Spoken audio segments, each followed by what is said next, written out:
Welcome back. In this video, we're going to talk about Constantine and the state of Christianity. So, some historians have argued that Constantine only promoted Christianity because he thought this was a way to secure his political power by reunifying the empire under this new religion. And the more recent research has suggested that this isn't actually very plausible.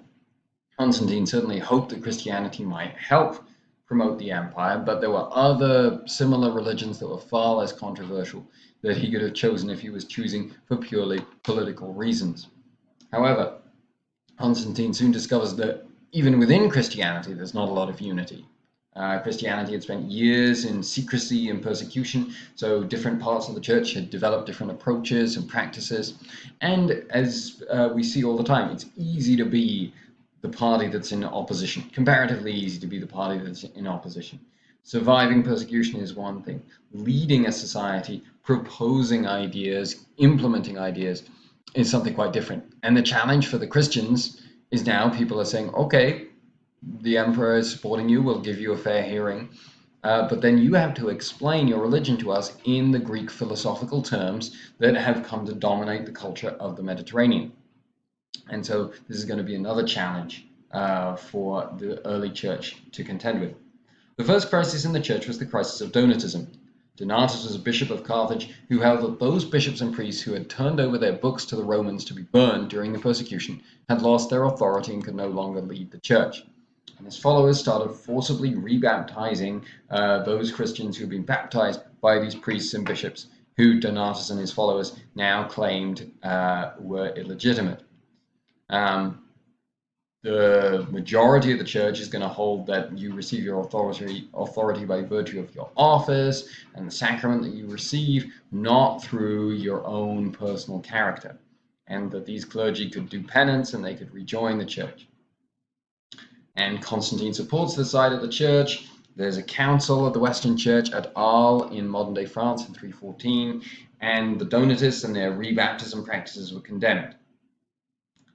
Shows the imperial power and the church working together to condemn a heresy. But it kind of raises the question about what's going to happen when the imperial power and the church are divided. And this is what's going to happen in the second crisis faced by the early church, which is the crisis of Arianism. And so this is less about authority, who can do X, Y, and Z, who can forgive sins, who can perfect the sacraments. This is more about belief. Arius, who was a deacon from Africa, held that you must say that the Father and the Son are different substances. Otherwise, that's like saying that the Son and the Father are the same, and this was a heresy that had already been condemned. Notice how he's using the word substance. And so Christians are using this Greek philosophical terminology to try and define their beliefs, and this is where the challenge comes in, because Christians say that saying the Father and the Son are totally different substances is like saying that Jesus is not God. Obviously, that's a huge deal. There's a council in 325 in Nicaea, led by Constantine, or Constantine says you guys have to figure this out. The bishops are the ones who conduct the council. They're convinced to reject Arianism and proclaim that Jesus is of the same substance as the Father, even though they are different persons. They are made out of the same, they are composed of the same stuff, even though that stuff is immaterial. So it's kind of confusing. Now, Constantine, but there's going to be a backlash to this that we're going to see, where it doesn't smoothly transition from one area to another. Constantine had attempted to provide the empire with a secure path of succession that had evaded Diocletian by getting rid of the tetrarchy and going straight to family ties. However, this still even this succession problem ran into trouble. Constantine's oldest son and wife he had killed in this weird sort of meltdown before his death. There were still controversies in the church where there were still Arians and those who supported Nicaea, who were Nicenes, who were fighting with one another. As Constantine starts to lean in favor of the Arians, and so you have this division between the church and the emperor. And after he dies, his three sons fight it out, and the second son, named Constantius, consolidates the rule of the empire for himself, and his brothers are eliminated, one by natural causes, one through execution.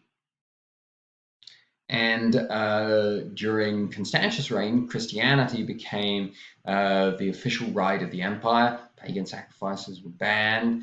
And so this transition is going on in Rome. But the controversy within Christianity between the Arians and the Nicenes continued and became more and more ferocious because Constantius, the emperor, was a committed Arian and persecuted those who claimed to hold to the teachings of Nicaea.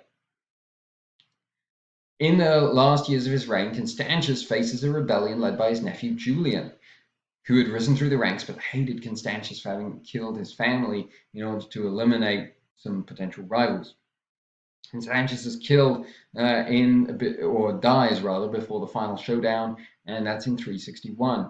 Now, as part of Julian's rebellion, he had rejected all of Christianity and had tried to return the empire to traditional Roman paganism. However, he doesn't reign for very long. He only reigns for 2 years, and he's killed fighting the Persians. Because he had reigned for such a short time, Christianity remains the most popular religion in the empire, the religion of the future. And this reign actually gives those who supported the Council of Nicaea time to rebuild against the Arians. By this point, the Romans had new problems, again with the Germanic tribes to the north.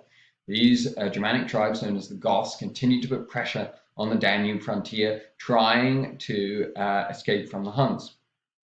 Eventually, in 375, the Emperor Valens decided he would allow some of the Christian Goths to migrate into the empire to serve as allies of the Romans and to create a buffer zone to guard the frontier. Problem is, this is totally different from the way the Romans had always integrated populations in the past. Romans have a history of being successful in incorporating new populations into the empire. But it was also always done with the idea that being Roman trumped everything. Goths are not really being integrated as Romans. They're just kind of this Gothic enclave within the empire.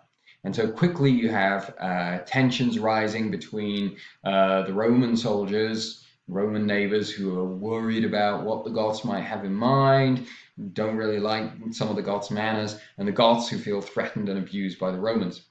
Eventually, the Goths revolt, and the Emperor Valens has to put an army together to meet them. They meet at the Battle of Adrianople in 378, and it's a catastrophic Roman defeat. Valens is killed, the Roman army gets cleaned up, and the defensive capabilities of the empire are essentially shattered. Now the whole of the eastern half of the Roman Empire is essentially at the mercy of the Goths. They can defeat just about any army the Romans possess. In these desperate circumstances, the Romans choose an experienced Spanish general named Theodosius. Because Theodosius was from Spain, from the western half of the empire, he was much more sympathetic to the Council of Nicaea than to the Arians. And so he's going to call a second council of the church called the Council Constantinople, which is a council that again reiterates the same condemnation of Arianism and establishes the language of the Council of Nicaea as the official language of the Roman Empire. And among Roman populations, that's going to remain the standard throughout the Roman Empire, and Arianism is going to decline. Theodosius has been successful. He's managed to erase some of the religious divisions among the Romans. Now he has to confront the Goths. He knows he cannot defeat them, but he is able to prevent them from capturing Constantinople. The Goths lose a number of men trying to attack Constantinople. They're not used to attacking heavily fortified large cities. And so they're no longer going to take over the empire. They've lost too many men. But Theodosius also isn't powerful enough to drive them out of the empire. So he's going to make an alliance with the Goths. You could argue that this is his only roll of the dice that's left, but it's also incredibly risky. Because again, the Goths haven't been fully integrated among the Roman population. They still see themselves as Goths first, Roman allies second. And so this is a very fragile alliance. I'm going to conclude this video by talking a little bit about Roman society during this period.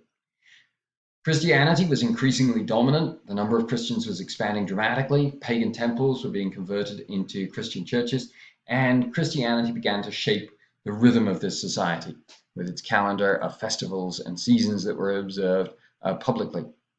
The hierarchy of the church was increasingly clarified. Churches founded by the apostles, and especially the Apostle Peter, enjoyed a special dignity, and their successors, the successors of the Apostle Peter in these dioceses, were known as patriarchs. Roman economy and society, however, were increasingly fragmented and divided. So there's some long-distance trade. There's an exceptionally wealthy upper class that's still trading in gold coins. But at the other end, you have a large majority who consider the coins that they can access, copper and silver coins, basically worthless. And they're trading in goods rather than in coin. And so this is a sign of an economy that is in decline. Despite the fact that the economy is declining, learning and literary culture continue to flourish, continue to be strong in ancient Rome. And it's during this period that we're going to see literary production increasingly coming from the church. And there's a group of scholars known as the Church Fathers who write histories of the church, who start producing Christian theological writings, who start translating the Bible from Greek into Latin. The most famous of these Church Fathers is Augustine of Hippo, who achieves the synthesis of showing how Greek and Roman philosophy can be compatible with a lot of the moral teachings of Christianity. And so we see this ongoing synthesis of Christianity in the Roman Empire continuing even while the politics and the economy of Rome are increasingly weak and fragile.